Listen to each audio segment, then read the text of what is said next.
Buenas tardes, estimados estudiantes de psicofisiología. Bienvenidos a su laboratorio de psicofisiología de la semana 3. Ojo, estamos aquí en el laboratorio de psicofisiología correspondiente a la semana 3. Evidentemente, estamos subiéndolo en semana 4. Evidentemente, en este momento estamos en semana 4. Hoy es 8 de octubre. Lo estamos subiendo el 8 de octubre.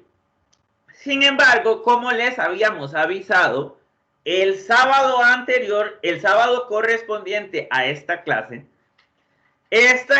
sería subida en semana 4. Es la clase correspondiente a la semana 3 del laboratorio de psicofisiología. Muy bien, entonces para que nos ubiquemos todos, para que no nos perdamos y estemos de acuerdo.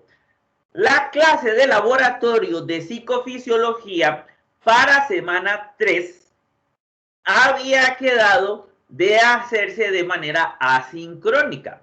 Muy bien, entonces estamos acá con nuestro material. Todo lo que teníamos ya hecho de la semana anterior sigue vigente, lo vamos a continuar y no hay ningún problema. Bien, solo que estemos ubicados. Entonces ya vamos a comenzar nuestra clase de laboratorio de psicofisiología correspondiente a la semana 3. Muy bien. La semana anterior, o sea, en el laboratorio anterior que habíamos hecho de manera sincrónica, todos ustedes y yo acá, habíamos revisado una serie de cuestiones importantes. Habíamos trabajado aquí, por cierto, en esta pizarra y habíamos hablado a profundidad sobre psicología científica. ¿Por qué existe la psicología científica? ¿Cuál es la forma de pensamiento que predomina dentro de la psicología científica? Cuando hablamos de psicología científica, solemos hablar de investigación científica, solemos hablar de el punto de vista empírico, solemos hablar de los problemas de, por ejemplo, la subjetividad. ¿Recuerdan aquello de la subjetividad? Lo tratamos la semana pasada desde varios puntos de vista. Bien, para ir comenzando a entrar en tema, hagamos una introducción que nos ponga a pensar en esto de la psicología científica.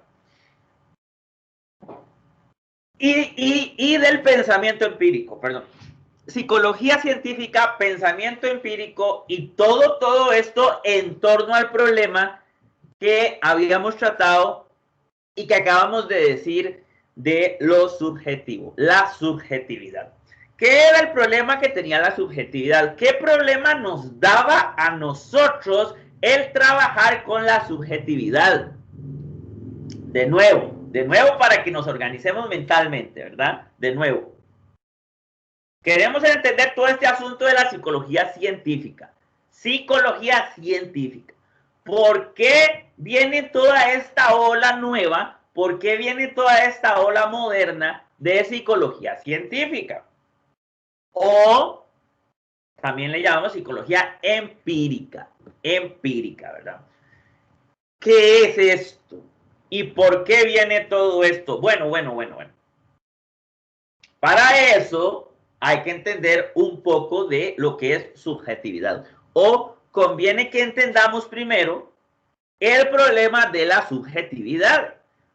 ¿Cuál es el problema de la subjetividad? O más bien dicho, ¿cuál era el problema relacionado con lo que antes entendíamos como subjetividad y que nos bloqueaba la posibilidad de ir fundando una psicología más y más científica?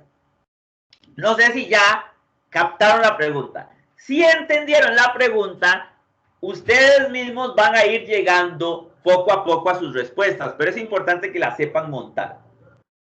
Según lo que estamos viendo aquí, Perdón, porque creo que se me está moviendo la cámara un poco.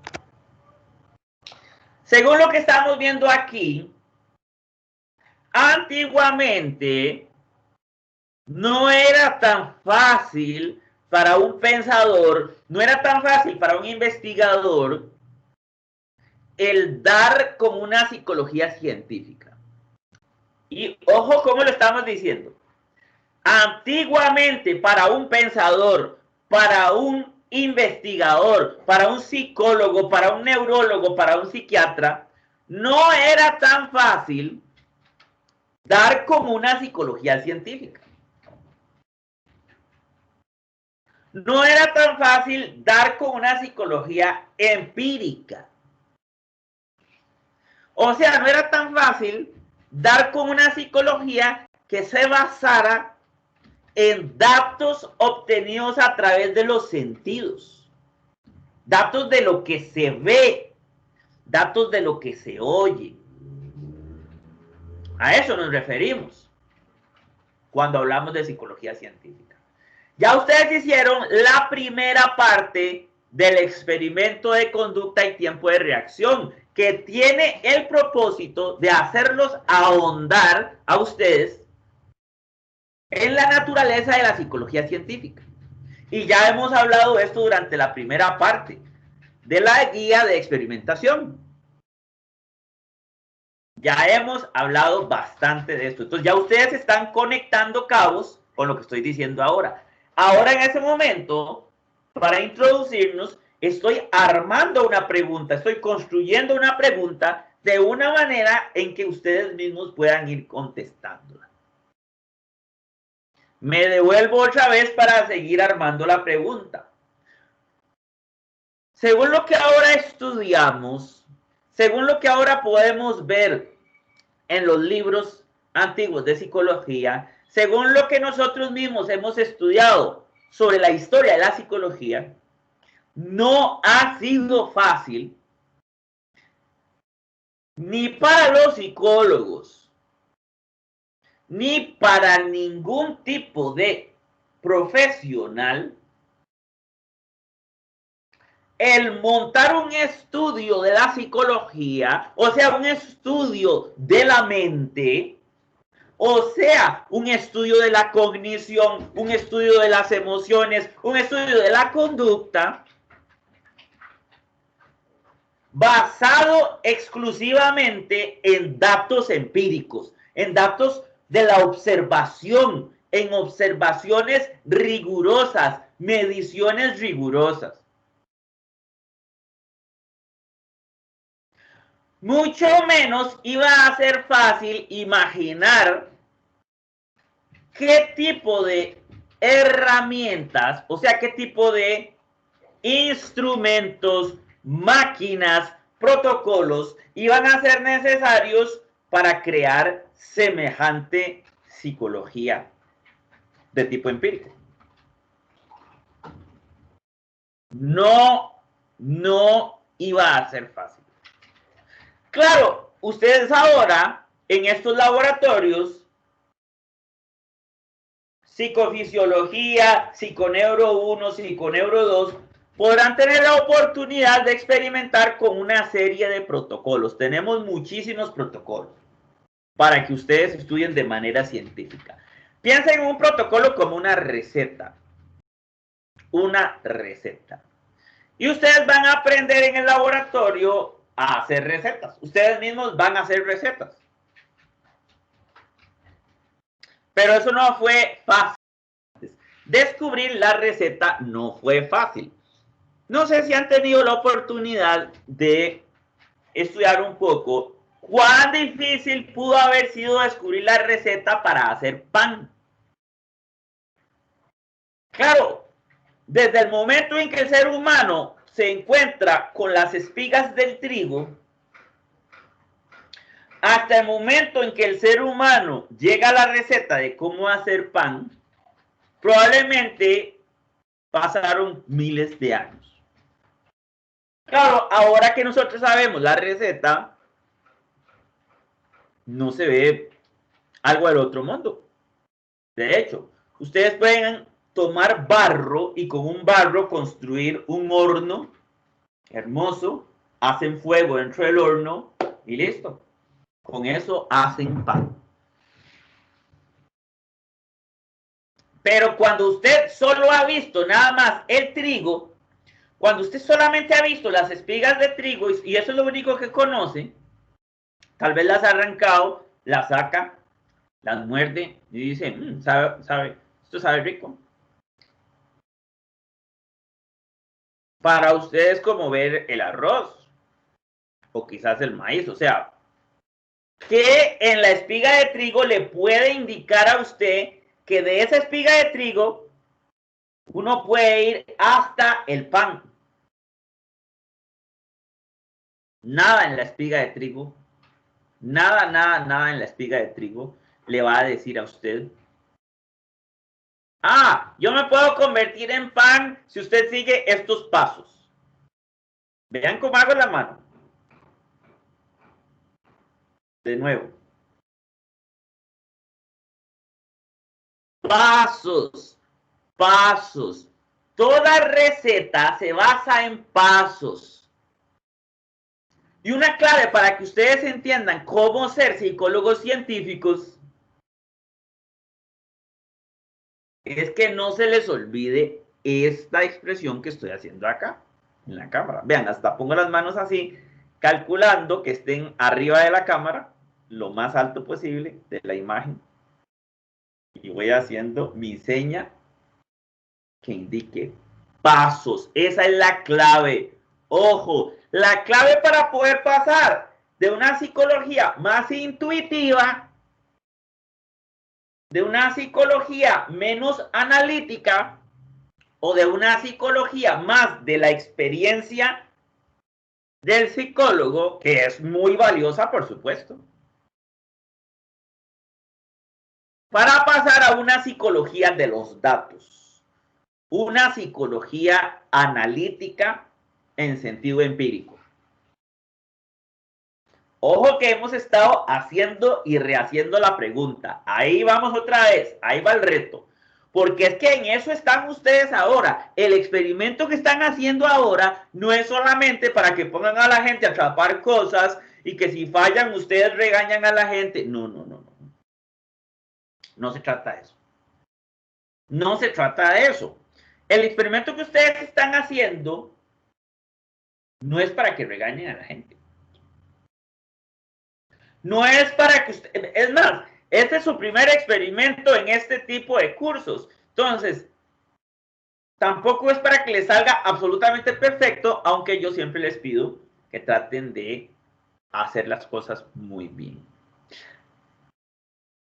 Que traten de tener cuidado, que pulan cada uno de los pasos, porque si se hacen los pasos bien, con cuidado, ustedes saben poner de pie al otro sujeto, ustedes saben conservar su postura, ustedes planean cada movimiento y ustedes observan bien primero y toman bien datos después. Lo que ustedes van a obtener al final, la información que ustedes van a obtener al final, el conocimiento que ustedes van construyendo al final, va a ser más fino. Entonces, en eso sí, por favor, estemos de acuerdo. Queremos hacer un experimento fino, bien hecho, bien ordenado.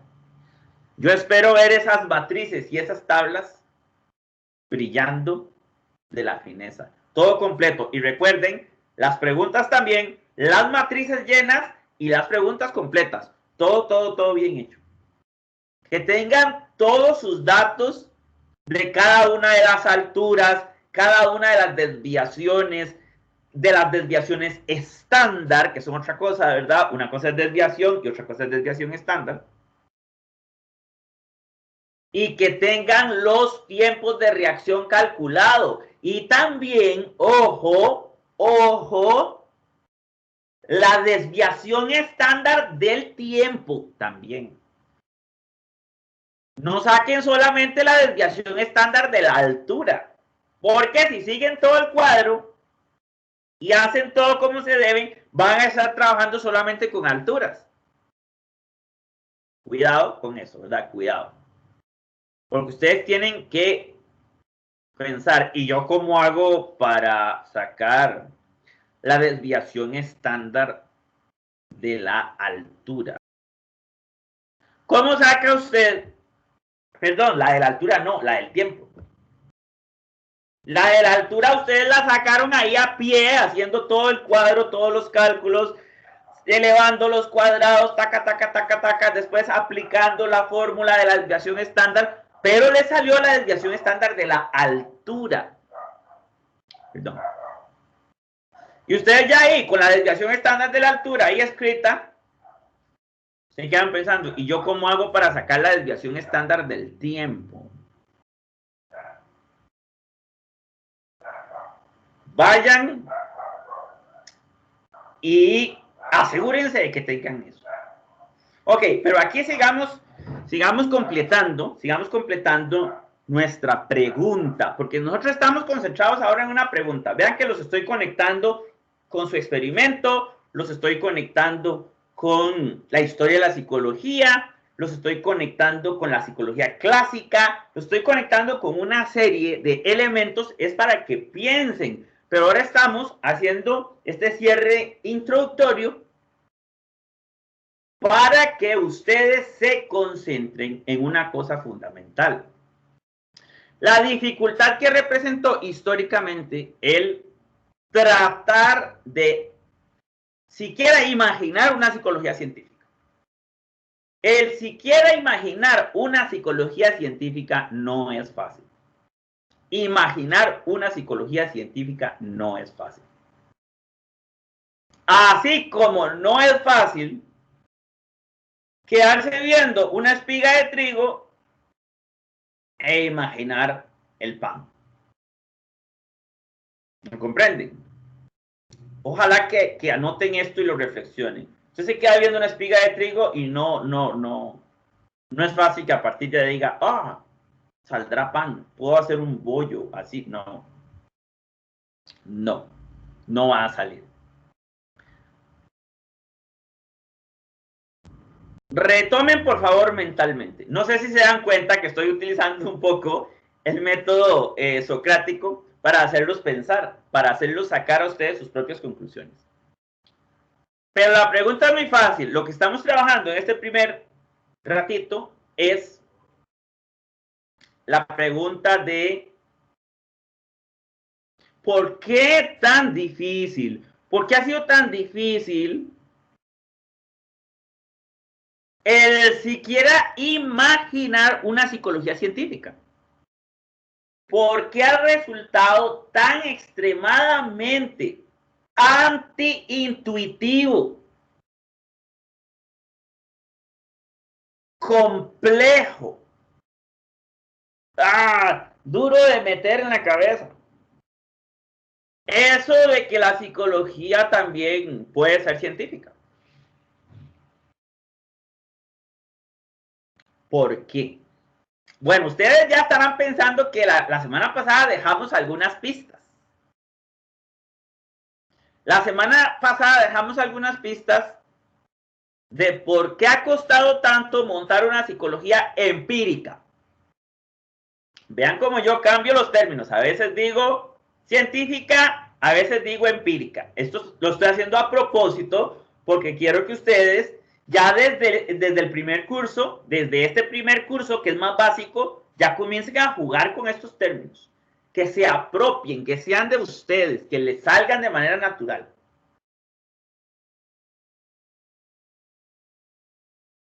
¿Por qué fue antiguamente tan difícil el siquiera imaginar una psicología científica? ¿Por qué nos costó tanto despertarnos ante el hecho de que la psicología científica era algo natural, sencillo y además muy poderoso porque se basa en la evidencia? Quizás recuerden en este momento que nosotros en nuestra carrera de psicología le solemos llamar psicología basada en evidencia. Nos van a escuchar llamarle así muchas veces, con mucho orgullo. ¿Por qué? Porque ya existe un paradigma de la psicología muy bien consolidado, muy bien fundamentado, que se ha comprometido fuertemente, se ha comprometido seriamente en producir conocimiento, compartir conocimiento, expresar conocimiento solamente cuando éste proviene de evidencias. Y esas evidencias para nosotros son datos que corresponden a observaciones. Datos que provienen de fuente empírica, o sea, provienen de los sentidos, de la vista, del oído, directa o indirectamente, directa o indirectamente. Tal vez es algo que usted no puede ver con los ojos, pero lo puede medir, lo puede cuantificar, y por eso usamos mucho esta vez con ustedes mediciones y mediciones y mediciones en su primera experiencia de un laboratorio. Les quedan todavía 3 cursos completos para vivir estas experiencias del método científico. Semana a semana, eso es lo que vamos a estar viviendo. Semana a semana vamos a estar retomando este problema que estamos hablando hoy, pero es ahora, al puro principio de todos sus 3 cursos, en que ustedes se sientan y lo piensan con esta profundidad. Y el experimento de estudio de la conducta, tiempo de reacción, es un experimento ideal por su sencillez, por su tangibilidad, para que ustedes piensen en la naturaleza del método científico. Ya hemos visto en la primera parte el papel que juega el método científico, ojo mis manos, como sistema de pasos. Vean que de nuevo estamos hablando de sistema de pasos. Cada paso es una regla, o un conjunto de reglas, o un protocolo, o un sistema. Observación es el primer paso del método científico.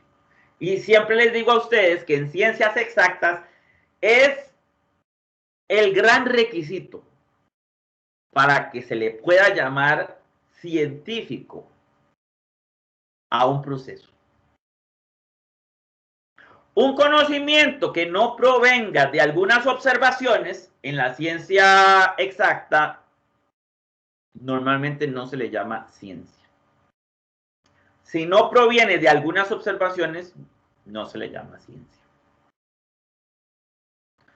Por eso ustedes tuvieron que estar ahí presentes, ver lo que estaba pasando.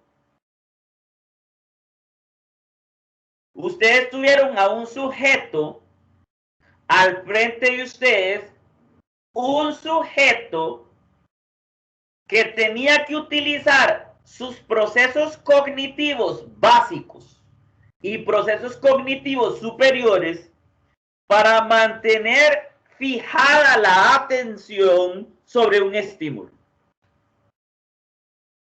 Pongan atención. Lo que ustedes hicieron en esta primera parte del experimento fue poner a un sujeto en unas condiciones en que el sujeto tenía que utilizar sus procesos cognitivos para realizar unas tareas. El sujeto tenía que enfocarse, o sea, tenía que mantener su atención, es un proceso cognitivo básico. Tenía que hacer un escaneo de lo que estaba ocurriendo constantemente frente a sus ojos y hacer un juicio cada segundo, cada milisegundo, un juicio. No me muevo, no me muevo, no me muevo, no me muevo, ya tengo que atrapar. Y ustedes estaban allí al frente como el científico, como el observador, viendo toda la situación. Pero, como psicólogos científicos, ustedes no pueden analizar todo lo que vieron de manera antojadiza. Es cierto que ustedes vieron muchas cosas, sí. Ustedes vieron la ropa que traía el sujeto. Ustedes intuyeron tal vez las emociones del sujeto, un poco nervioso, un poco acelerado, etcétera. Pero no, ustedes no lo pueden analizar todo. En psicología científica, ustedes no se pueden dar la licencia de asegurar nada que no sea de su matriz de datos. Hablar de lo otro sería ser no científico. Hablar de la ropa, hablar de las expresiones faciales, hablar de las emociones, quizá del miedo del sujeto a la hora de atrapar el objeto. No, no, no, no, no. Ustedes podrían hablar de cualquier aspecto de ese proceso, porque es real. Sin embargo, si ustedes no han sistematizado una base de datos, si no han sistematizado una matriz donde ustedes están controlando de manera rigurosa con datos sus observaciones, no pueden ponerse a hablar científicamente de esas cosas. Si ustedes pueden ponerse a analizar de manera abierta, pueden decir muchas cosas, al final de la investigación, cuando ya tienen toda la matriz de datos y solamente se habla de la matriz de datos. Eso es el método científico. Así funcionan las ciencias exactas. Esto es lo normal. Esto es lo común y corriente. Esto es el día a día natural en biología, en química, en física, en ciencias biomédicas, etc. No es nada raro, nada extraño, no es nada nuevo. Ustedes han oído de 500 grandes científicos de las ciencias exactas. Han oído hablar de Copérnico, han oído hablar de Galileo, han oído hablar quizá de Kepler, han oído hablar de Louis Pasteur, han oído hablar de muchos premios Nobel. Todos ellos trabajan con este sistema. Usted solamente puede analizar, comentar sobre lo que usted tenga en su matriz de datos. Su matriz de datos es su mundo de investigación. Así funciona la ciencia exacta, así funciona la ciencia moderna, así funciona la ciencia que lleva un cohete hasta el espacio o hasta la luna. Así funciona la ciencia que permite que ahora yo esté utilizando un medio electrónico para ofrecer una clase asincrónica y que ustedes después la pueden seguir, la pueden bajar y la pueden repasar. Me pueden ver de manera virtual. ¿Por qué? Porque hay una ciencia exacta que se basa solo en los datos, solo en lo que se haya medido. Lo demás que está alrededor son miles de millones de aspectos. pero usted no los puede incluir, no los puede analizar, no los puede involucrar si usted no tiene datos rigurosamente organizados, al igual que su matriz, como la matriz que tienen ahora. Así que en su experimento tampoco ustedes no se pueden poner a hablar del miedo que sentía la persona, no se pueden poner a hablar de la ropa que traía la persona, no pueden asegurar cosas a partir de eso. Ahora bien, ustedes podrían tocar esos aspectos, por ejemplo, en conclusiones, para poder dejar algún récord de sesgos. Sesgos que ustedes han notado, cosas que pueden estar afectando ese proceso de investigación. Ahí sí, ustedes pueden meter la mano.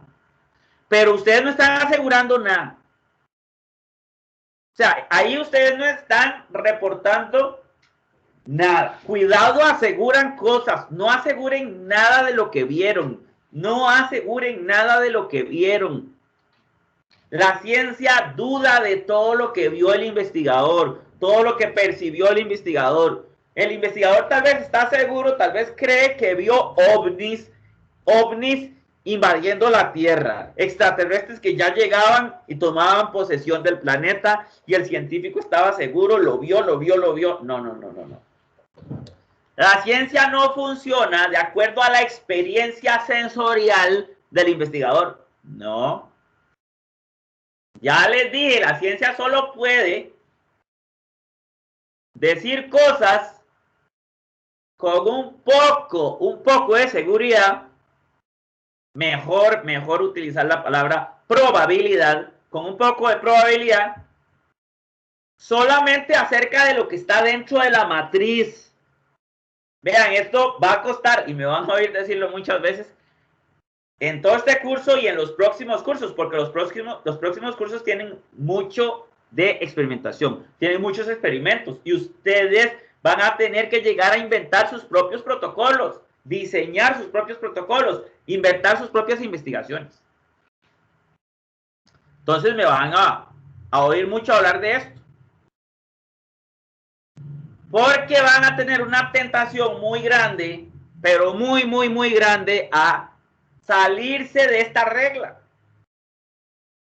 Porque el sentido común a ustedes les ha enseñado a hablar de todo lo que hayan percibido, hablar de todo lo que hay alrededor, tratar de incluir todos los aspectos posibles, todos los ámbitos posibles, todas las dimensiones posibles, las incluyen ahí dentro de su investigación, dentro de su observación o dentro de una tarea. Ustedes están acostumbrados y entrenados por todo el sistema educativo para hacerlo así. Pero en la ciencia no se hace así. En la ciencia usted puede asegurar algo solamente de manera parcial. Puede asegurar algo solo con probabilidad, a nivel de probabilidad, y además usted puede asegurar eso solamente si está dentro de sus datos, si su matriz de datos lo apoya, si usted lo puede fundamentar dentro de su matriz de datos. Entonces ahora, por ejemplo, para su experimento, ustedes no pueden decir, bueno, algunos sujetos no podían atajar bien el instrumento, no podían atajar bien la regla por el miedo que les provocaba, por el estrés. Es que ustedes no tienen datos de eso. ¿Con qué datos usted puede respaldar que a los sujetos se les caía la regla por estrés? Usted no tiene datos que le demuestren que el estrés o la risa o la desconcentración hacía que la gente votara la regla. Usted no puede asegurar nada de eso, nada. Entonces van a tener que reflexionar mucho, ya, yo con esta matriz de datos, ¿qué rayos puedo asegurar? Con esta matriz de datos que yo he colectado aquí, que al principio son puros datos de altura, ¿qué puedo yo asegurar? Ya, yo no puedo asegurar que la gente que venía descalza se concentraba menos, ni se concentraba más, porque yo no tengo datos aquí que midan la concentración.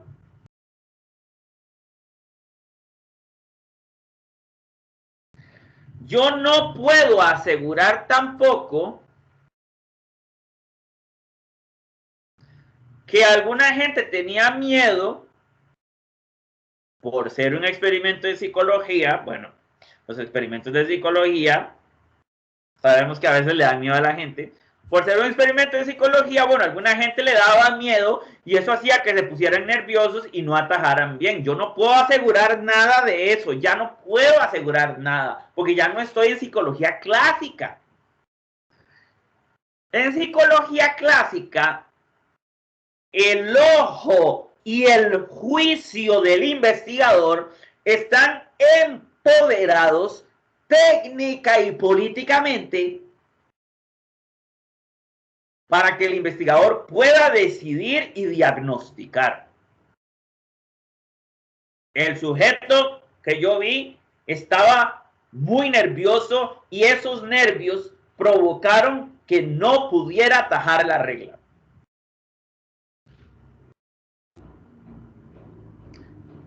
Eso se puede decir desde una perspectiva de psicología clásica. En psicología científica, usted no puede decir eso. No lo puede decir nunca. Porque en esta investigación, con este protocolo que ustedes tienen, no tienen datos para demostrar eso. Ustedes no tienen datos para demostrar semejante cosa. Perdón, que siempre se me seca la garganta. Ustedes solo pueden hablar de aquello para lo cual tienen datos. O sea, cuando ustedes vayan a hacer una conferencia, una gran conferencia en público, o cuando ustedes vayan a filmar un documental, o digamos solamente que ustedes van a exponer esta investigación ante sus clientes, ustedes van a hablar 1 hora, van a hablar 2 horas, solamente de lo que ustedes pueden sacar de los datos. Y tienen que volverse unos expertos en tomar ese cuadro lleno de datos y decir, ¿qué puedo asegurar yo con esta matriz? Con solo estos datos.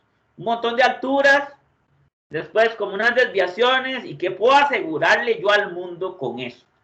Esa es la magia de la ciencia. Así funciona la ciencia exacta. Se los repito, así funciona la química, así funciona la física, así funciona la biología y por supuesto las ciencias biomédicas y todas las ciencias exactas. Así funcionan. Así funcionan, con datos. Y con este sistema arriban ustedes a una psicología basada en evidencia, como les llamamos en nuestras carreras apuntadas a la psicología científica. Psicología basada en evidencia. El psicólogo que toma el rumbo de la psicología basada en evidencia es un psicólogo que quiere producir datos. Quiere producir datos siempre que ayuda a las personas. No importa si está trabajando en psicología clínica, no importa si está trabajando en psicología educativa, no importa si está trabajando en psicología laboral, no importa el paradigma o el enfoque. La psicología científica no es un enfoque. La psicología científica no es una opción. No es que usted dice, bueno, me voy por el psicoanálisis o me voy por la Gestalt o me voy por el humanismo o tal vez por la científica. No, no, no, no. La psicología científica no es un enfoque. La psicología científica es un sistema de producción de conocimiento elemental y básico, transenfoques, transdisciplinario. La psicología científica al mismo tiempo es biología. Al mismo tiempo es ciencia biomédica. Porque la ciencia es un contacto directo con la realidad. Con la realidad más básica que se puede medir y que se puede cuantificar. Y eso es lo que queremos que ustedes vean con este experimento. Eso es lo más importante con este experimento. Volvamos a la pregunta inicial para hacer, como decíamos los psicólogos de antes, un cierre de Gestalt acá y entremos a la segunda parte de su experimento. Retomemos la pregunta: ¿por qué la psicología científica, o sea, la psicología empírica, tuvo su primer siglo de vida, el siglo pasado, tanta dificultad para poder llegar al nivel de la psicología científica que tenemos ahora? ¿Por qué a la psicología científica le costó llegar a ser? ¿Por qué le costó llegar a existir?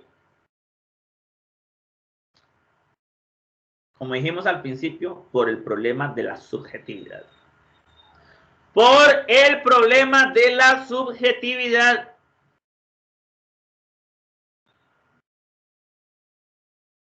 ¿Cómo que el problema de la subjetividad? Bueno, recordemos. Volvamos a la clase número 1. Recordemos lo que hablamos allá, en la clase número 1.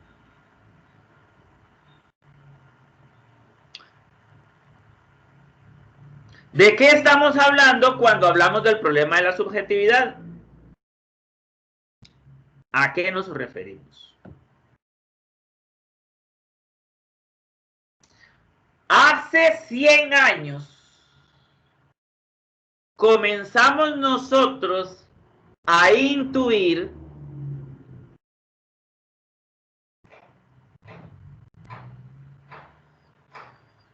con los neurólogos de la fecha, con Santiago Ramón y Cajal, y con los primeros conocimientos que teníamos de la fisiología, que casi todos los procesos mentales o todos los procesos mentales ocurrían en este tipo de estructuras. Volvamos a mi dibujito. Lo tenemos aquí. En este tipo de estructuras, ¿qué es esto que tenemos acá? Esto es una red neuronal. Noten que está representada por un sistema relativamente cerrado. Un sistema relativamente cerrado. donde hay una serie de entradas, yo las representé arriba por comodidad, y una serie de salidas, entradas y salidas. Las salidas las representé abajo por comodidad. Inputs y outputs. Vean qué lindas las neuronas a lo interno hacen sinapsis entre ellas. Infinito número de veces. Bien.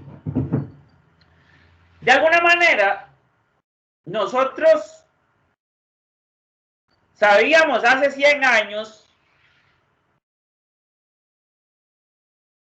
de que los procesos mentales probablemente estaban asociados con este tipo de estructuras. Ojo, hace 100 años todavía no las podíamos dibujar así y no sabíamos muy bien todo lo de los inputs y lo de los outputs. No muy bien, aunque por ejemplo, ya alguien como Santiago Ramón y Cajal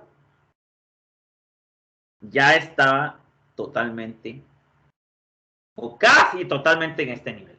Los dibujos observacionales de Santiago Ramón y Cajal son absolutamente extraordinarios. Cuando me da tiempo, les incluyo dentro de el curso de Neurología 1, o sea, el próximo curso que ustedes van a tomar, unas notas sobre los hallazgos de Santiago Ramón y Cajal. Es impresionante ver neurología tan futurista de hace mucho más de 100 años, 115, 120 años. Pero ¿cómo es posible que si ellos sabían esto, si ellos ya sabían de esto que está acá,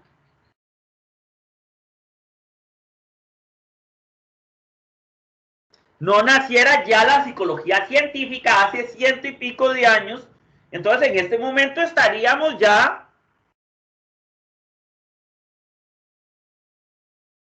a nivel espacial, ¿verdad? En psicología científica. ¿Qué retuvo a la psicología científica? ¿Qué la congeló? Y la hizo esperar hacia el futuro. Vean, esto requeriría, obviamente, una conferencia muy profunda por aparte. Nosotros solo vamos a estudiar un aspecto, nada más, solo un aspecto. De muchísimos, hay muchísimos aspectos, pero vamos a estudiar uno. ¿Por qué? Porque es un aspecto que ustedes están trabajando dentro de su proyecto.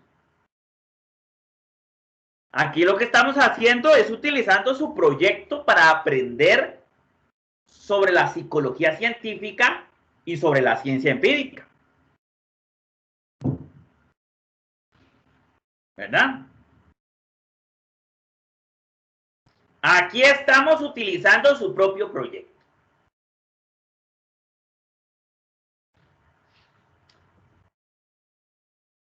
¿De qué se trata su proyecto?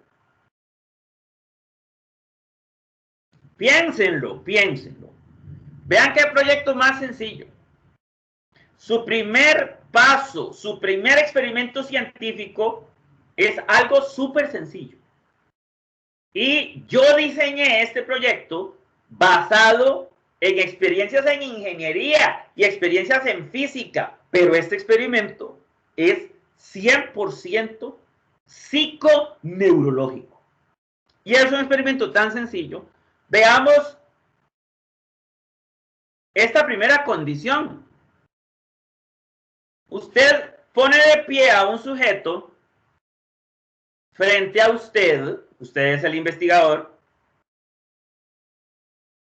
lo acomoda con la mano posicionada más o menos de esta forma, usted lo entrena, tiene que mantener siempre la mano bien abierta, pero no demasiado abierta. Usted lo acomoda y él tiene que respetar una posición que le quede cómoda. Y el sujeto siempre va a estar listo en una posición fija para atrapar un objeto que usted va a lanzar. Ese objeto es una regla, porque la regla tiene centímetros y milímetros, tiene una escala de medición. Usted sin avisar, de vez en cuando deja caer la regla. Y el sujeto tiene la instrucción de atraparla. Eso es todo. Usted deja caer una regla y el sujeto tiene que atraparla. Usted sostiene la regla, la deja caer y el sujeto la atrapa. Es muy fácil. Es muy fácil. ¿Cómo decir esto? Usted tiene acá un lápiz, lo suelta y el sujeto lo atrapa. Claro, un lápiz sería un poco incómodo, entonces lo hacemos con una regla larga. Yo les dije que ojalá de 1 metro. Y ese es todo el experimento. Con ese experimento ustedes están aprendiendo todo esto. Porque es su primer experimento de la vida en una psicología biocientífica, una psicología basada en evidencia.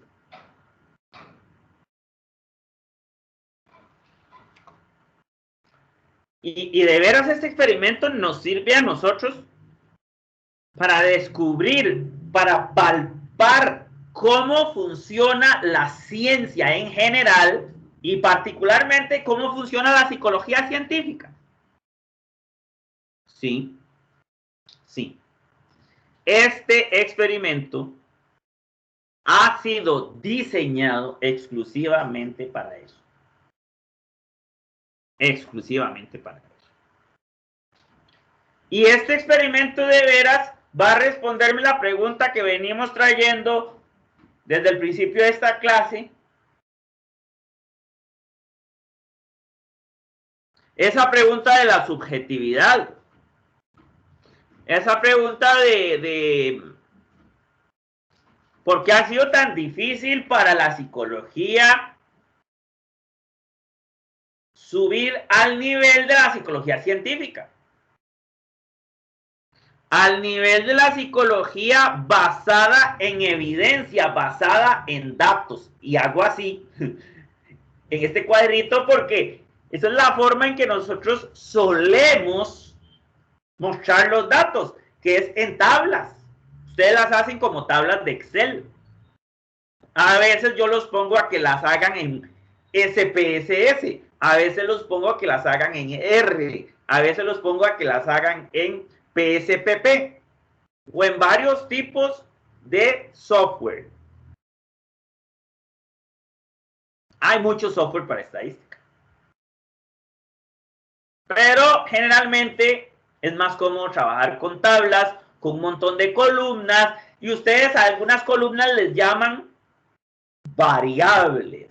Bueno, porque nosotros les enseñamos a llamarlas así cuando corresponde. Entonces, todo este experimento que estamos haciendo, donde ustedes miden el tiempo de reacción de un sujeto, me va a servir a mí para responder la pregunta de por qué a la psicología le costó tantos años, o sea, más de un siglo, llegar a consolidarse como una ciencia exacta, como una ciencia relativamente exacta, porque ninguna ciencia es totalmente exacta. Ninguna ciencia es totalmente exacta. Pero una ciencia relativamente más y más empírica, más y más científica. Con este experimento yo voy a poder responder esa pregunta. Sí, por supuesto. Y la voy a poder responder desde el punto de vista de la subjetividad. Sí, porque ese es precisamente el único aspecto que vamos a analizar de por qué a la psicología le costó tanto ir descubriendo sus ramas científicas, ir generando su escuela científica. No toda la psicología tiene que ser científica, no. No toda la psicología tiene que ser científica, por favor. No vayan al mundo allí por todo lado siendo intolerantes. Si ustedes tienen una cita con una persona que les gusta, allí va a estar la psicología en acción en todo momento. Pero sería muy feo pensar que ustedes planean todo leyendo libros científicos y tomando un montón de datos aquí, datos de la persona, se ponen a buscar en redes sociales y Dios mío, toman datos y ustedes hacen un montón de estadísticas. Eso suena un poco tétrico, ¿verdad? Un poco creepy. Ojalá que no hagan eso. Eso sería una cosa horrible. La psicología científica es una caja de herramientas. Úsenla para lo que es, para lo que sea. Igual que el pan. Si lograron inventar el pan, si han logrado aprender a hacer pan, coman pan con mesura. Con mesura, con mesura. No es una señora que se llama mesura. Con mesura, midiéndose a sí mismo. Con cuidado. Usen la psicología científica con cuidado. No tomen la psicología científica como que si fuera una religión para ir andando por todo lado en el mundo golpeando a todo el mundo. La gente no tiene por qué saber psicología científica. Solo los que queremos usar esa caja de herramientas que sirve para resolver algunos problemas. Y bastantes, por ciento, bastantes. Porque quizás durante 100 y pico de años se nos ha ido un poco la mano y el codo, concentrándonos plenamente en psicología clásica, no científica, no basada en evidencia, sino más que todo basada en la experiencia y en la intuición del psicólogo. Ahora necesitamos entonces compensar eso. Necesitamos mucha más psicología científica. Si ustedes quieren llegar a trabajar como psicólogos en una clínica de neurología, asistiendo a un neurólogo, van a necesitar psicología científica de alto nivel. Pero yo no quiero ser cirujano, yo no quiero ser neurólogo, no. El neurólogo es el otro, es su patrono o es el dueño de la clínica. Usted va a trabajar en la clínica como psicólogo.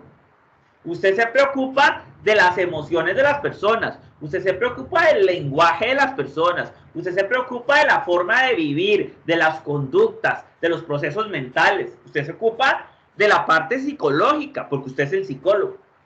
Pero usted nunca va a poder tener una conversación mínimamente útil para el neurólogo si usted no está muy bien posicionado en la psicología científica.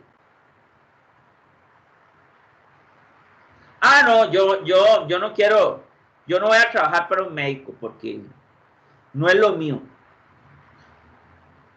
Si va a trabajar en una institución educativa, igual.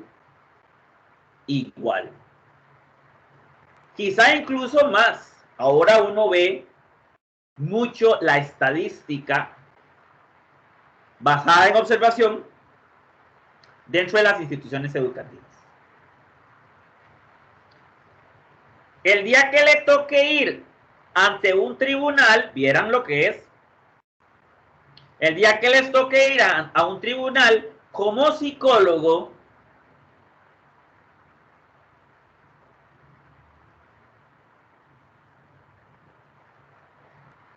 acabo de tener un problema eléctrico, no sé si lo notaron. Casi se me va la electricidad. Yo no sé si se va a sostener la grabación. Cuando la electricidad falla, siempre se me va la grabación. O sea, no lo puedo creer. Voy a revisar un segundito. A ver si todavía tengo señal. Sí, sí. No, no se me está yendo. Uy, estoy muy aliviado porque me dolería mucho que se me corte acá la grabación y quizás que no se me quede. Vamos a ver. Solamente un segundito y ya vuelvo a reconectarme. Sí, parece ser que mi dispositivo acá me dice que sigo teniendo señal, no se me está cortando. Uf, un alivio porque normalmente se me va la electricidad, aunque sea un segundo, se va un segundo y se corta todo. Se corta el internet, se corta todo. Bien, vuelvo con ustedes. Retomemos. Si usted quiere ser un psicólogo que apoya en un tribunal, por ejemplo, usted va a tener que hablarle al juez y va a tener que apoyar a la víctima como profesional usted con una cantidad de datos sólida e impresionante, con datos. Señor juez, yo medí tales variables. Señor juez, yo colecté tales y tales datos con base en determinadas observaciones. Voy a cerrar una ventanita que tengo acá porque para peor se me comenzó la lluvia y ya quiere metérseme por todo lado. Señor juez, yo tengo aquí mis variables, mis mediciones. Y en la ciencia, estos datos demuestran, ayudan a demostrar o ayudan a sugerir tal nivel de vulnerabilidad, tal nivel de probabilidad de agresión, falta de vínculo, tal problema emocional, tal problema cognitivo, con datos. Así el juez va a poder tomar decisiones. Por eso ustedes están ahora haciendo observaciones de un sujeto que está tratando de atajar la regla y que nunca la va a atajar instantáneamente. Y si lo hace, es un error. Y ya ustedes saben por qué. Porque normalmente es cuando el sujeto impulsivamente se adelanta a uno. Porque nuestro cerebro siempre va a requerir un tiempo para procesamiento computacional desde el momento en que observa el estímulo hasta el momento en que puede generar la reacción. El momento en que tiene el estímulo, ya lo tiene aquí al frente. Este es el estímulo. Y cuando el cerebro lanza la orden, ya tengo que disparar la orden, disparar la instrucción para atajar, siempre va a pasar un lapso de tiempo. Ya ustedes han estudiado que ese lapso que el cerebro se tarda desde que vio la señal hasta que logró enviar la orden, ese lapso se llama tiempo de reacción. Y mágicamente ustedes lo midieron a través de la altura que se mide en la regla, que fue lo que la regla viaja en el aire mientras el sujeto está computando en su cerebro la decisión. Ataje. La regla siempre viaja. Típico que viaje 13, 14, 15 centímetros. Y hemos aprendido una fórmula mágica que ahorita la podríamos revisar y estudiar en profundidad, que hace que podamos transformar esos datos de distancia, datos de longitud, en datos de tiempo. Porque la naturaleza nos da las herramientas. Las ciencias exactas tienen eso. La información fluye de unas a otras. Hay otra ciencia exacta que me soluciona eso. Si ustedes tienen un dato de altura de algo que cae, eso lo transformamos en un tiempo de reacción fácilmente. Y sabemos con mucha precisión el tiempo en milisegundos que duró el sujeto para atrapar el objeto que caía. Imagínense la utilidad de una investigación como esta para estudios de peligrosidad en las calles. ¿Cuál es el tiempo de reacción mínimo que necesita un conductor en la calle para detener su automóvil? O por lo menos para frenar a tiempo cuando un ser humano se le atraviesa. El típico caso, cuando ve una bola aparecer y casi siempre viene un niño detrás de la bola. Imagínense la gran cantidad de vidas que se pueden salvar en fábricas donde hay situaciones de peligro,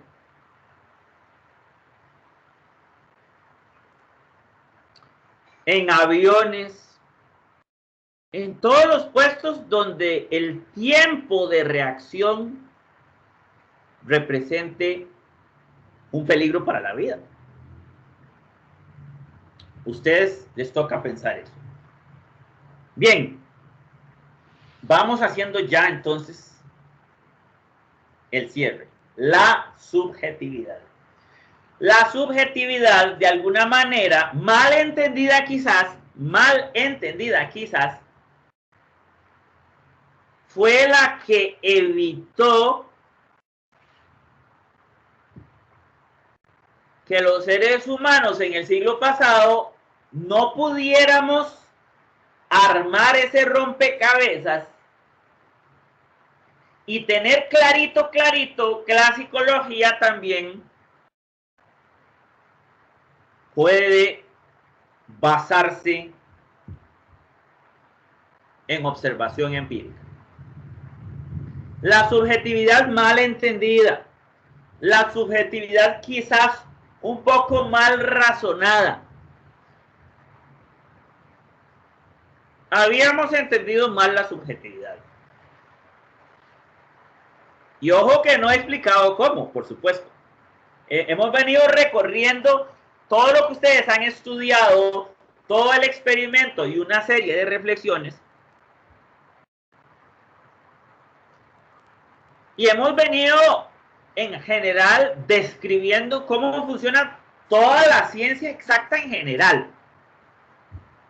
Y cómo funciona la psicología científica en particular. ¿Para qué? Para que ustedes con toda esta visión y a través de su propio experimento, que ya lo tienen avanzado,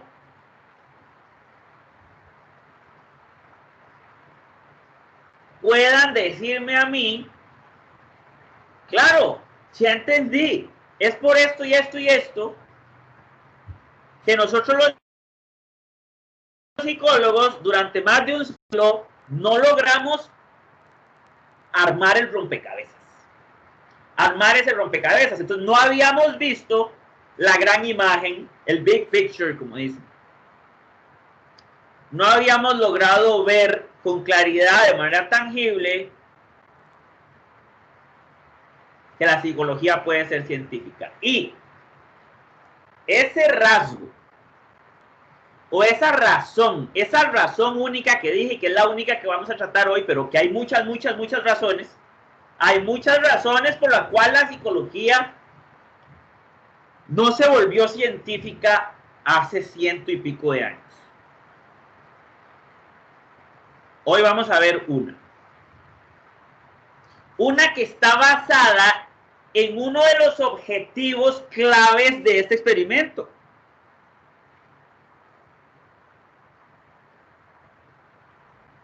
El objetivo clave de entender cómo funciona y a qué se refiere la desviación estándar. Ustedes ya, con todos los cuadros que hicimos la vez anterior, ya experimentaron ¿Cómo hacer una desviación estándar a pie?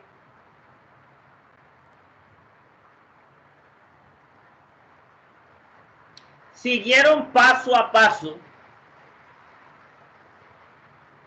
ese largo camino de obtener muchos datos de una muestra, montarlos sobre una matriz y aplicar la regla fundamental. La desviación estándar es aquel gran instrumento que les va a responder a ustedes la palabra. Les va a hacer la magia de hacerlos ver toda la respuesta para la pregunta de esta segunda clase.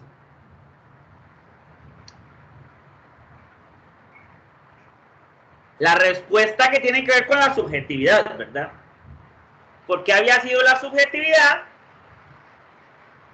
la que bloqueó todo. Bueno, no es que bloqueó todo, eso es una exageración. Pero no es la subjetividad en sí. Es que es más bien que nosotros tuviéramos mal entendida la idea de subjetividad.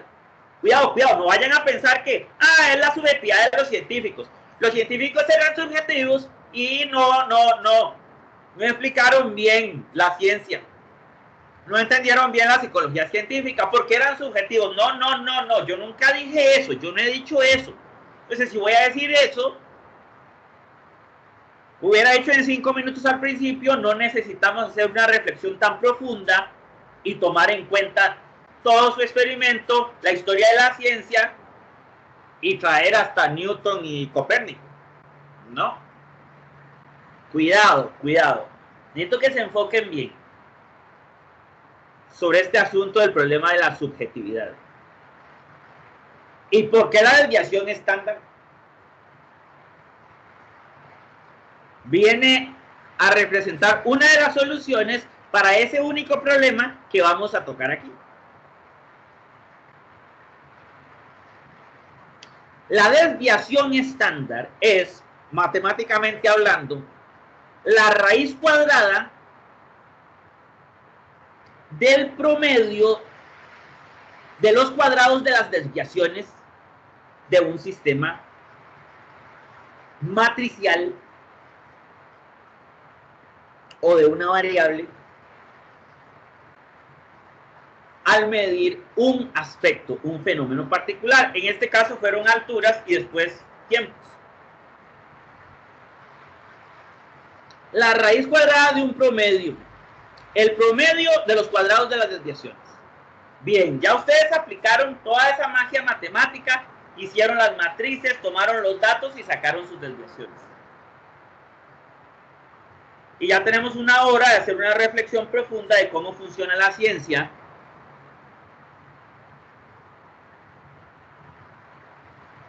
y de decir que la clave estaba en la subjetividad. En la subjetividad. Pero no en la subjetividad del científico. Eso, por favor.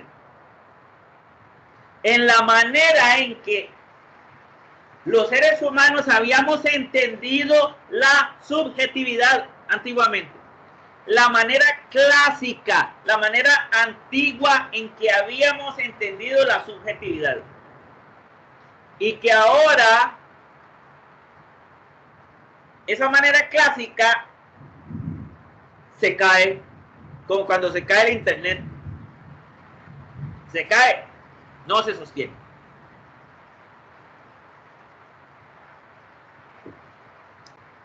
Cerremos por acá. Cerremos con la pregunta, ¿verdad? Cerremos con la pregunta. La manera clásica de entender el problema de la subjetividad era la siguiente. Vean qué pasa. Es imposible medir las emociones. Es imposible medir algo en los pensamientos humanos. es imposible hasta medir la conducta humana y por lo tanto en general es imposible medir la psicología.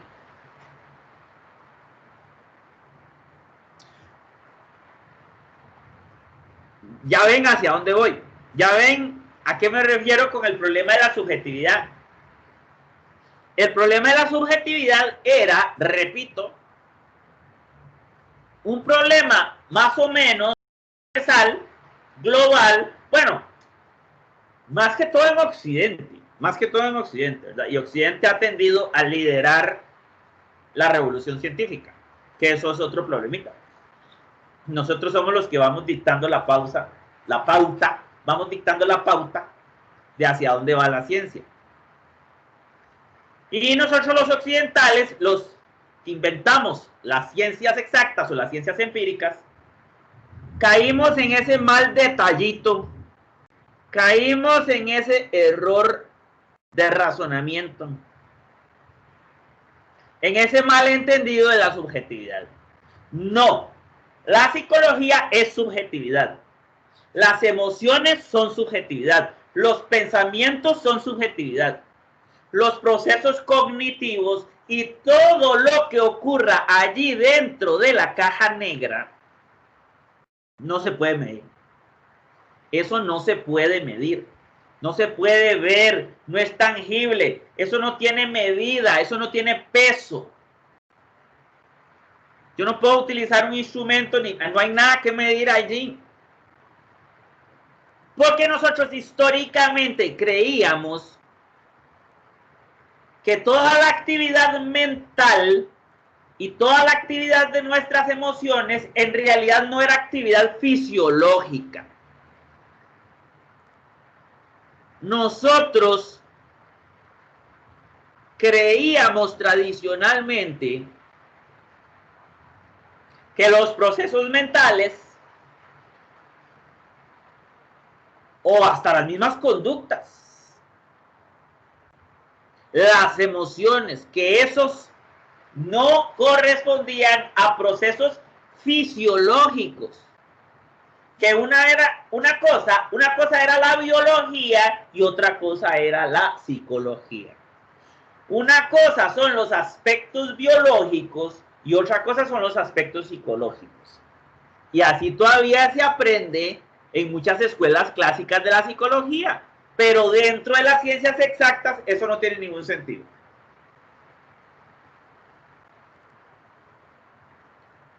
La psicología, en todas sus diferentes etapas, fases o aspectos, es fisiología. Es fisiología. Las imágenes mentales son experiencias de tipo fisiológico. Las emociones son acontecimientos de tipo fisiológico. Ni se diga las conductas, es motricidad. Millones de neuronas comunicándose a través de electricidad en sus cortezas motoras y enviando señales hacia sus músculos, los cuales allá en la periferia reciben las órdenes. Imagínense en el músculo, los músculos de esta mano, recibiendo millones de órdenes a través de sinapsis de acetilcolina para moverse. Esto es conducta. Esto es la conducta. Motricidad. Esto es la conducta. De todo podemos medir ahí. Y ahora sabemos científicamente que de todo podemos medir en las emociones, en los procesos mentales,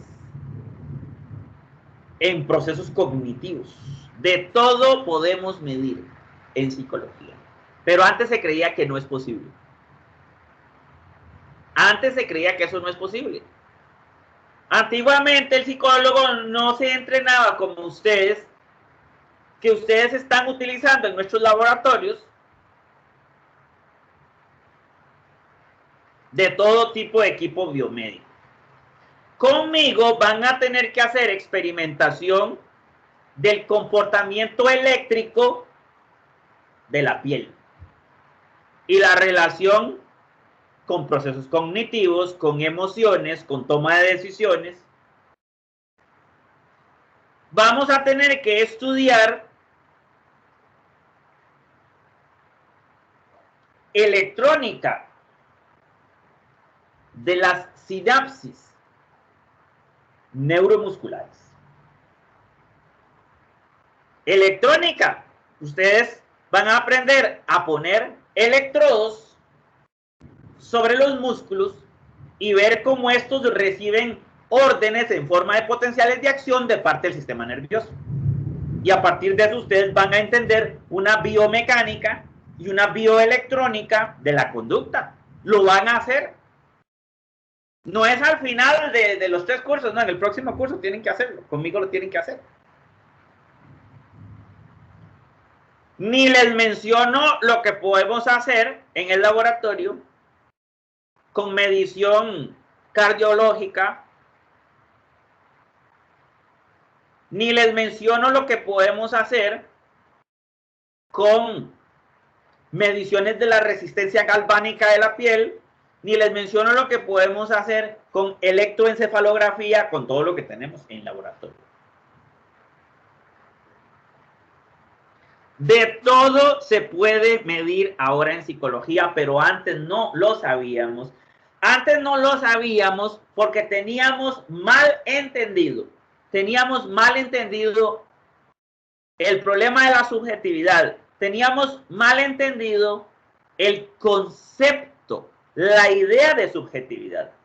Nosotros creíamos que lo que está dentro de la mente, la subjetividad, las emociones, las imágenes mentales, los sueños, todo eso era parte de un mundo etéreo, de un mundo no físico, de un mundo casi espiritual. Y que el mundo mental y que el mundo psicológico era algo totalmente intangible. Pero eso era solo nuestra propia experiencia. O sea, eso era nuestra forma de interpretar nuestra experiencia. Eso era nuestra impresión de nuestra interioridad. Era nuestra impresión, quizás nuestra aberración al pensar en nuestra propia vida, en nuestros propios pensamientos, en nuestras propias ilusiones, en nuestras propias emociones, al pensar acerca de nuestra propia mente, al pensar acerca de nuestro propio mundo interno. Nos maravillábamos quizás y decíamos, todo esto que yo vivo a lo interno, todo esto que yo siento, todos estos sueños que yo tengo, mis emociones, mis pensamientos, esto no puede ser de este mundo. Esto no puede ser algo físico. Nosotros teníamos entendida la subjetividad quizás de una manera muy subjetiva. Pero ahora la ciencia se da cuenta que podemos medir de todo en el ámbito de las conductas, en el ámbito de los procesos cognitivos, en el ámbito de las emociones.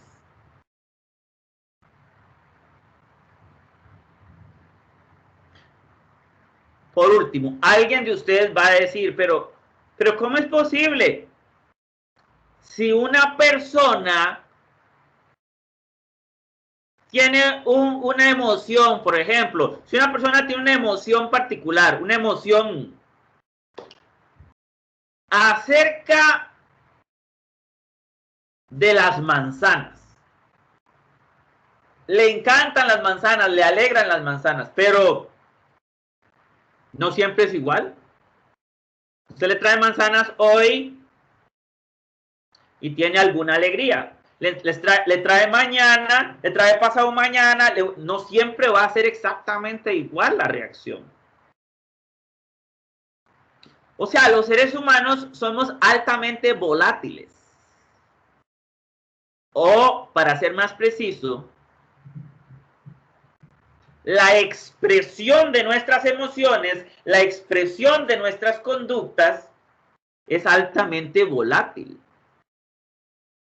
No es como medir una mesa. Si yo mido acá, la mesa donde estoy, si yo mido esta mesa, hoy mide igual, mañana mide igual, dentro de 15 días mide igual. Y por eso el mundo físico parece más estable, parece menos volátil. Pero las emociones, los sentimientos, los sueños, las percepciones, el mundo mental, antiguamente nos parecía imposible de atrapar, imposible de capturar, imposible de medir. Y tal vez por eso malentendíamos a la subjetividad. No habíamos entendido la subjetividad. La interpretábamos de manera muy mágica, casi que a nuestro antojo, o quizás nos dejábamos llevar por la influencia cultural para interpretar a la subjetividad. Nos gustaba más esa interpretación. No fue fácil llegar a la percepción científica que tenemos hoy de la subjetividad, a la percepción científica de imagen mental, de procesos cognitivos, de conducta, de emociones. No fue fácil llegar ahí. No fue fácil llegar a este experimento que ustedes están haciendo tan sencillos, donde dejan caer una regla y otra persona viene, la atrapa, y con eso ustedes sacan conclusiones científicas de alto nivel. No fue fácil llegar ahí. La volatilidad en realidad es ese elemento que les estaba prometiendo, o sea, esa gran razón que les estaba prometiendo desde hace rato. La volatilidad en los pensamientos, la volatilidad en las percepciones, que hoy yo veo gris, algo que ayer veía negro. La volatilidad en las emociones, lo que ayer me enojaba, hoy no me enoja tanto, mañana me va a volver a enojar un montón. Pensábamos que nada se puede medir dentro de la experiencia subjetiva. ¿Cuál fue nuestra respuesta a esto?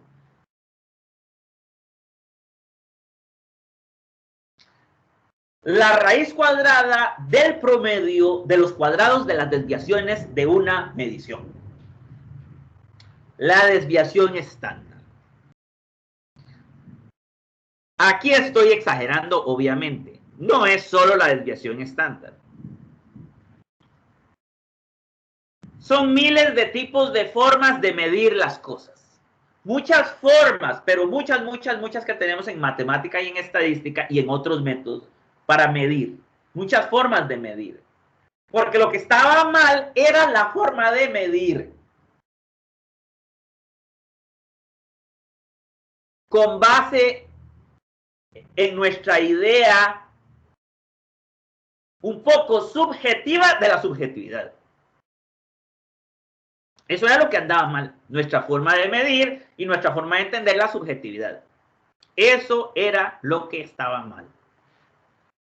Como les dije, esto es solo una razón de miles de razones por las cuales la psicología ha tardado mucho tiempo en consolidarse como una disciplina científica. O voy a decir como muchas disciplinas científicas. Porque la psicología tiene muchas disciplinas y muchas de esas son científicas. La volatilidad, nuestra forma de entender la volatilidad estaba mal. Y lo hemos resuelto con, en realidad dije con la desviación estándar, pero voy a corregirme.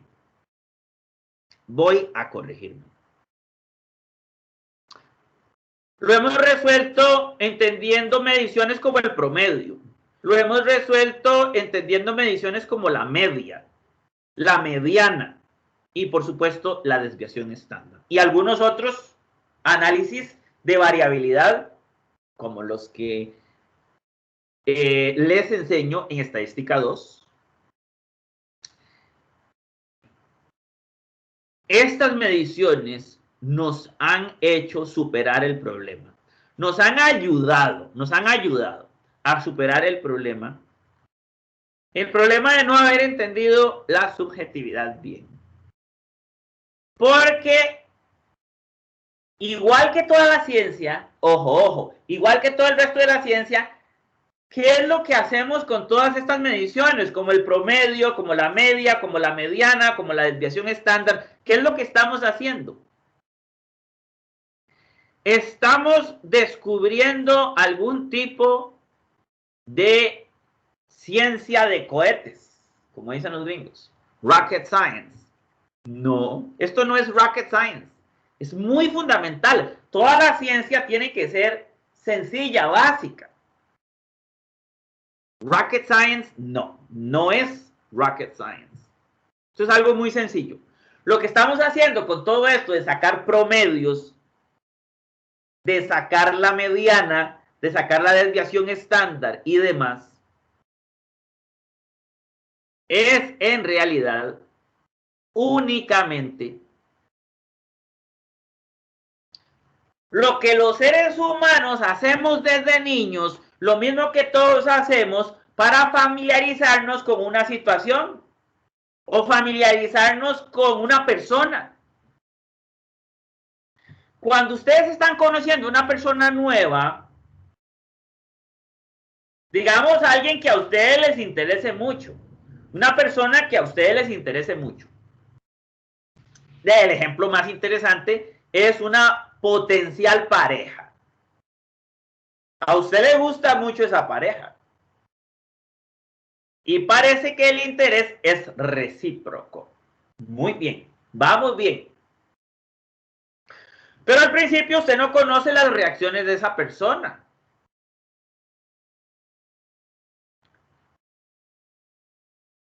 Vamos a ver, estoy pensando en un ejemplo. Piensen en lo siguiente, solamente en una cosa. ¿Cómo sabe usted cómo se siente esa persona en una visita a su familia? ¿Cómo llega usted a estar seguro de los sentimientos, de las emociones más básicas que experimenta esta nueva pareja que usted tiene al visitar a la familia suya? Esto es de sumo interés. ¿Y cómo lo han hecho los seres humanos durante toda la vida? Si las emociones supuestamente son totalmente volátiles. Supuestamente, decían antes, es impredecible, no sabemos nada. Mentiras, los seres humanos toda la vida, desde miles de años antes, hemos tenido una solución básica y fundamental. Lo llevo a la casa de mi familia 10 o 20 veces. ¿Habrá alguna vez que se sintió mal, que se sintió fatal y que odió a todo el mundo? ¿Habrá alguna vez en que amó a todo el mundo, se abrazó con todo el mundo y lloró con la abuela y con todos los chiquitos? Pero bueno, esas 2 veces no las vamos a tomar muy en cuenta porque, no sé, está como muy extremo. En esos 2 casos ocurrió algo allí muy exagerado. Por eso, en un caso surgió todo ese odio fatal y en el otro caso surgió un amor absoluto. No me gustan, o sea, esos 2 fueron 2 casos ahí por aparte. Pero ustedes van a ver en 10 o 20 visitas cómo se sintió la persona en general. ¿Y qué van a hacer intuitivamente? Sacar un promedio.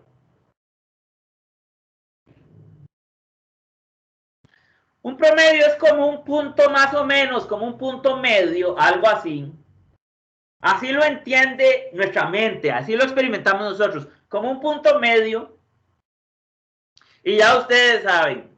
No, no, yo lo llevo de mi familia y él es feliz. A él le encanta estar ahí. Por él estaría horas de horas en la casa de mis familiares. Entonces, yo estoy tranquila. Ustedes saben cómo se hace eso. Eso es lo que los seres humanos han hecho tradicionalmente.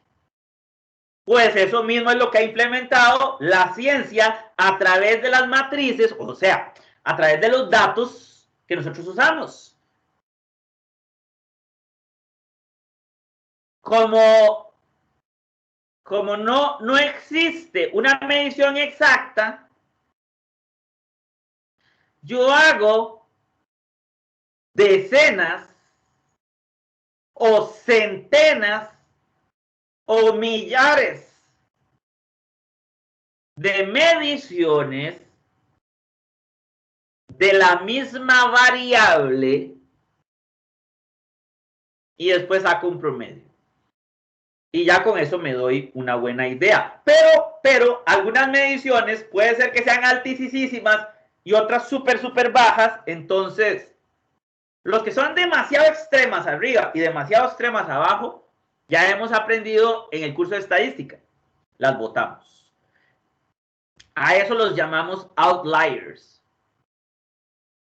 Como la vez que el novio lloró ahí con la abuela y con los chiquitos. O sea, eso estuvo muy bonito, pero bueno, es un día muy extremo, no es lo normal. La estadística funciona así.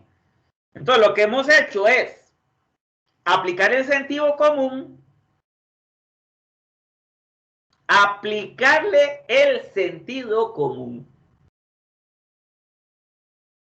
a la ciencia. ¿Para qué? Para poder llevar a la psicología al siguiente nivel. Y el siguiente nivel es el siglo XXI, XXII y XXIII, la psicología científica, psicología basada en evidencia. Y la desviación estándar, ¿qué era? Ya ustedes la calcularon. La raíz cuadrada del promedio de... Sí, está bien. Pero, ¿qué representa ese número? Bueno, es lo mismo en realidad que el promedio, ¿verdad? En cierto modo. Solamente que es un dato que hace que el promedio tenga su verdadero sentido. La desviación estándar se queda viendo ese punto medio ahí, ese punto al que llamamos promedio, y dice, a partir de ese punto, en realidad, toda la muestra se sitúa a tanta distancia del promedio hacia atrás y hacia adelante. Para eso utilizamos la desviación estándar, para entender a la mayoría de nuestra muestra dentro de un rango, y así yo no los entiendo solamente como un punto. Así usted puede decir, los productores de sushi en Costa Rica tienen un ingreso mensual promedio de 1.700.000 colones. 1.700.000 colones es el promedio, o sea, es como un punto nada más, 1.700.000 colones. Pero no puede ser que todos los productores de sushi, digamos los cocineros, estén ganando exactamente 1.700.000 colones. No puede ser. Eso es imposible. O sea, para darle mayor sentido, le agregamos la desviación estándar. La desviación estándar va a decir, de ese punto que se llama promedio, la mayoría de los casos van a alejarse 900,000 colones. Entonces significa que la mayoría de la gente, la mayoría de los productores de sushi están ganando salarios que van desde 900,000 colones antes del 1.700.000 y pico y 900,000 colones después del 1.700.000 colones y pico. Entonces, tenemos el rango y entendemos a la sociedad o entendemos a una variable o entendemos a un factor, a una conducta como un rango de mediciones. Y eso es exactamente lo que ustedes han hecho ya con la primera parte del experimento. De ahora en adelante, queremos que sigan con la segunda parte del experimento. La única diferencia con la segunda parte es que no lo van a hacer con un solo sujeto. Ya el estudio no va a ser intrasujeto, sino que en la segunda parte lo harán con más sujetos de acuerdo a lo que la matriz les pide. Procedamos entonces a trabajar con la segunda parte y por favor tomemos nota de toda esta enmarcación que hemos hecho de un experimento básico o de nuestro conocimiento del mundo y de la vida para entender qué es la ciencia, cómo funciona la ciencia y cómo funciona la psicología científica. Hasta acá hemos llegado. Hasta la próxima clase. Espero que tomen muy buenas notas y espero que esto también les sirva para derivar muchas conclusiones para este experimento que están realizando sobre conducta y tiempo de reacción. Nos vemos en la próxima clase. Hasta luego.